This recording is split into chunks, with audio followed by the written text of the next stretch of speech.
এটা হচ্ছে ঝিঙা, এটা হচ্ছে স্টেম চিকন, ঠিক আচ্ছা আছে। আচ্ছা আর এটা হচ্ছে হলো তোর মিষ্টি কুমড়া।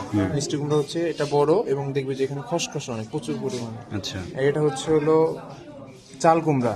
চাল কুমড়া এটা হচ্ছে এটা স্টেমটা ছোট, এটা ওই একই অনেকটা খসখসে কিন্তু এটা থেকে কম, ঠিক আচ্ছা আছে। এটা হচ্ছে একদম পুরা একদম স্মুথ, ঠিক আছে। ঠিক আছে, এটা হচ্ছে হলো লাউ। পুঁইশাকটা প্রায় সেম সেম কিন্তু পুঁইশাকটা একটু রাউন্ড, কলমিটা একটু আঁকা বাঁকা। ঠিক আছে? এবার হচ্ছে হলো পালং শাক আর হচ্ছে বিট কাছাকাছি, কিন্তু পালং শাকটা একটু ছোট, বিটটা একটু বড়, ঠিক আছে। এবার হচ্ছে খেসারি, খেসারি তো চিনবেই নর্মালি।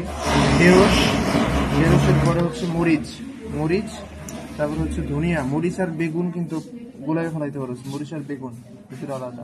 হচ্ছে পেঁয়াজ, মিষ্টি কুমড়া, হচ্ছিল চাল কুমড়া, এটা মৌসিম, দেশি সিম তো চেনে যাবে আর নাই শেষ।